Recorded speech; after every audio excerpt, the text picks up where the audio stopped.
Durante décadas llegaron a la presidencia de la República presidentes deshonestos, corruptos, que supuestamente habían estudiado en el extranjero y tenían una gran capacidad para aplicarla en el desarrollo de nuestro país, pero era mentira, porque venían apoyados por la oligarquía extranjera y nacional con el único propósito de robarnos la riqueza nacional, y estos actuaban con una gran impunidad y a base de mentiras. Veamos cómo actuaban estos presidentes que se les llegó a llamar tecnócratas, junto con un gran equipo de jóvenes también ambiciosos, corruptos, que apoyaban a estos presidentes y al extranjero para entregarles la riqueza de nuestro país. Veamos cómo actuaban estos tecnócratas. Durante los últimos 30 años, la tecnocracia en nuestro país se convirtió en una élite transeccional que fue capaz de imponernos a todos su forma de pensar y actuar, disfrazándola de sentido común. Toda tecnocracia se caracteriza por una fe ciega en la habilidad y en el conocimiento de los expertos. Llevada al extremo, la tecnocracia es lo opuesto a la democracia. Para la tecnocracia, el bien común puede identificarse objetivamente con base en saberes especializados, donde el sentir de los ciudadanos prácticamente es irrelevante.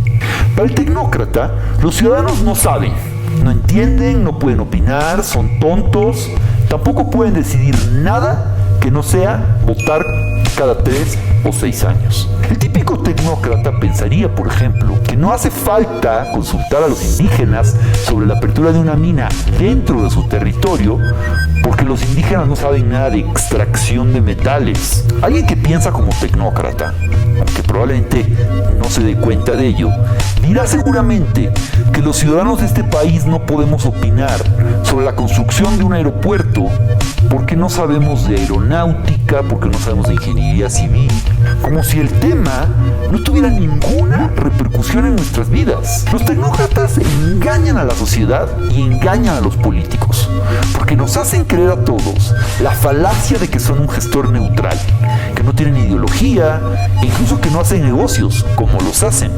Para ocultar todo eso, el buen tecnócrata nos marea con sus palabras y nos excluye a través de su lenguaje.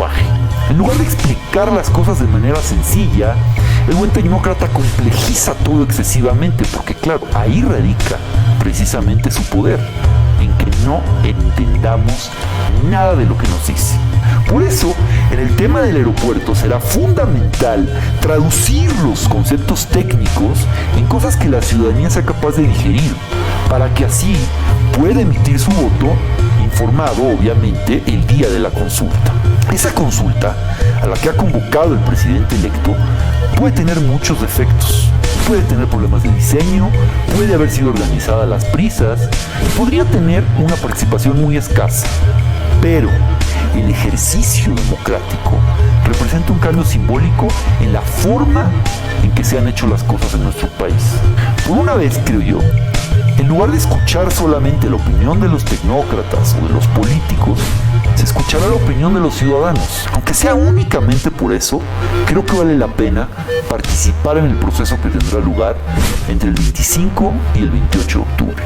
Vemos cómo aquí, en esa obra tan rembombante que la oligarquía de estos tecnócratas decían que iba a ser el aeropuerto, nuevo aeropuerto de la Ciudad de México, pues era una obra en realidad carísima, que iba a costar mucho más el mantenimiento cada año a todos los mexicanos, y que esa obra en realidad era como un resumidero y estaba hecha para robar al pueblo de México, y que pasara el tiempo del presidente Andrés Manuel López Obrador invirtiéndole a ese aeropuerto para que se pasara su sexenio sin poder hacer inversiones en otras áreas.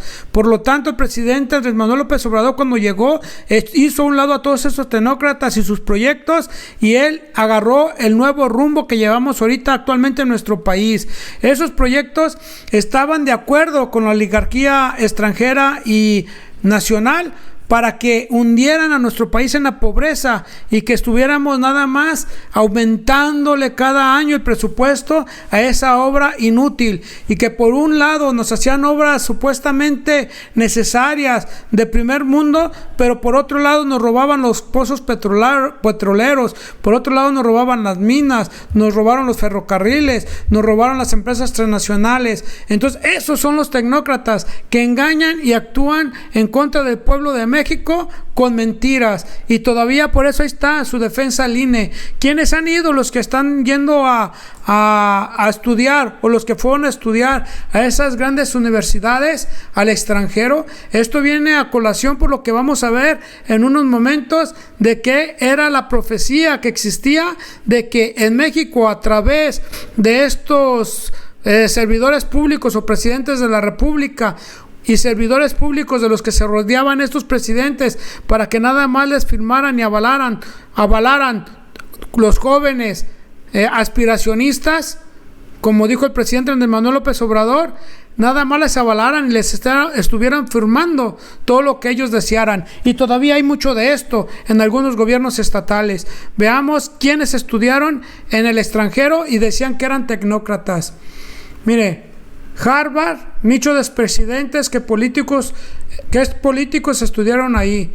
La Universidad de Harvard, localizada en Estados Unidos, es una de las más prestigiosas del mundo, y políticos mexicanos estudiaron ahí.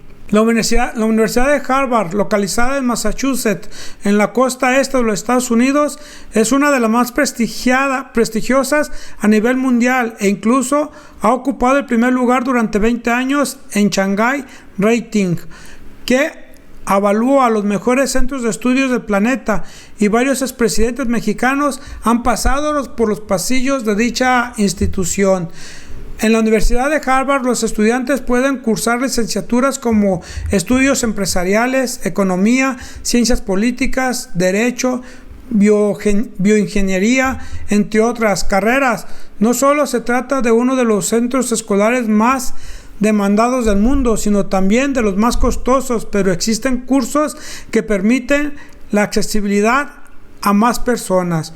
¿Qué expresidentes mexicanos han estudiado en Harvard? Tecnócratas. Hasta ahora, 3 expresidentes mexicanos han estudiado en la Universidad de Harvard, y 2 de ellos han dado clases en sus aulas. Miguel de la Madrid, del 82 al 88, Carlos Salinas de Gortari, del 88 al 94, y Felipe Calderón, del 2006 al 2012. Antes de eso, la mayoría de los mandatarios solo había estudiado en la Universidad Nacional Autónoma de México. Pues aquí vemos que los 3 expresidentes que hundieron en el más, digamos, desigualdad al país, pues estudiaron en Harvard. Si bien Miguel de la Madrid tuvo como alma mater a la UNAM, donde estudió Derecho, hizo una maestría de Administración Pública en la Universidad estadounidense. Algo similar ocurrió con Carlos Salinas, quien es economista por la UNAM, pero obtuvo 2 maestrías, Administración Pública y Economía Política, y un doctorado, Economía Política y Gobierno, en Harvard. Felipe Calderón se tituló como abogado en la Escuela Libre de Derecho, pero luego obtuvo una maestría en la Administración Pública por parte de la Universidad de Harvard. Tanto él como Carlos Salinas de Gortari regresó a dicho centro de estudios, el primero como maestro temporal y el segundo como decano, hasta maestros, ¿sí? Y también estudió en la Universidad de Yale el expresidente Ernesto Zedillo Ponce de León, y si hubiera ganado Meade la presidencia de la República, pues sería el 4º presidente que hubiera estudiado en Harvard. Por eso vemos cómo estos presidentes entreguistas siempre hacían y se ponían a las órdenes de los expresidentes de Estados Unidos o del extranjero, de la oligarquía. Siempre han estado al servicio. Esto surgió porque veamos lo que dijo el presidente de la República acerca de cómo existe toda una maquinación para que la explotación de nuestro pueblo de México y la riqueza nacional pues sea entregada a las cúpulas extranjeras. Y ya lo vimos también que hay mucho joven aspiracionista, y no también nada más hay jóvenes, sino que ya hay jóvenes más maduros que supuestamente ocupan cargos en el gobierno de México, como son las gobernaturas, y que todos tratan de ir a entregarle el país a los extranjeros. Y lo vimos con Samuel García, con Cabeza de Vaca, con el Bronco, lo vimos con el presidente del PRI, Alito Moreno, con el presidente del Partido de Acción Nacional, Cortés.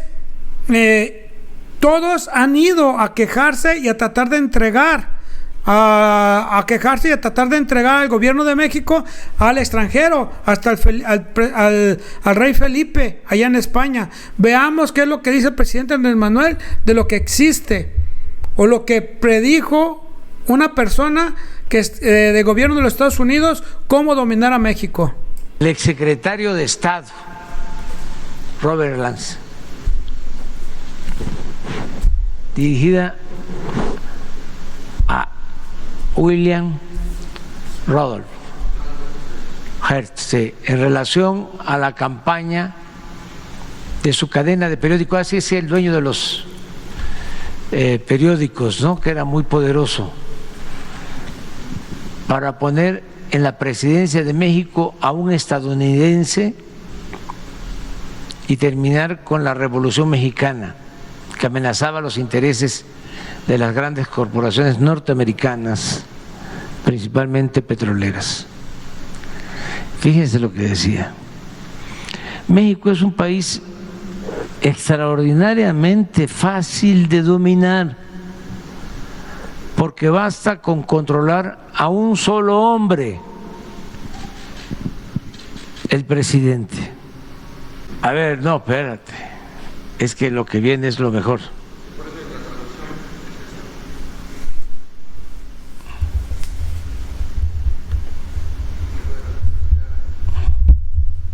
Sí, esto, ¿no? Tenemos que abandonar la idea de poner en la presidencia mexicana a un ciudadano norteamericano, ya que eso conduciría otra vez a la guerra. La solución necesita de más tiempo. Esos son los años 20 del siglo pasado.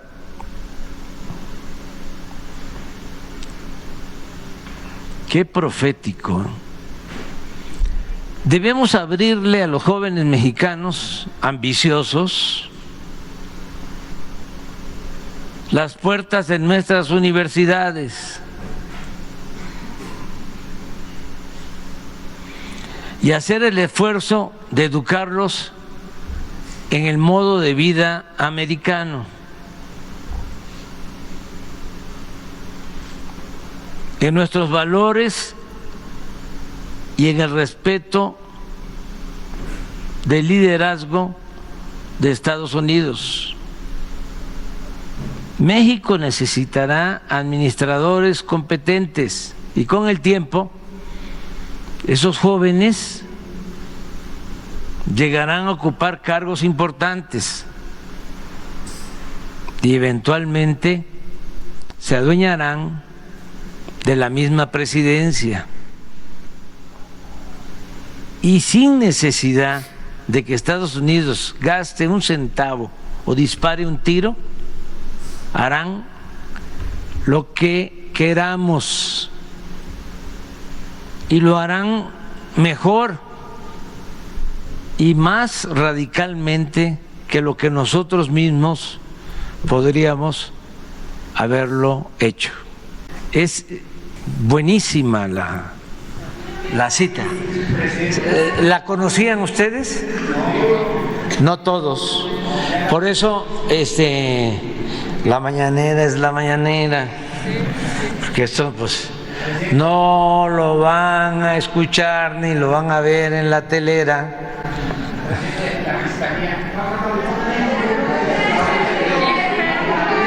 Una compañera, a ver, espérate, pero tú ya preguntaste, ¿no? Pues ahí está, queridos amigos, lo que opina nuestro presidente de la República y cómo esa profecía de esta persona se hizo realidad y no fue necesario guerras, sino que a través de la supuestamente educación que recibieron esas personas, esos expresidentes que mencionamos, pues es como nos han despojado de nuestra riqueza nacional por esos traidores a la patria. Y por eso es muy importante participar en política.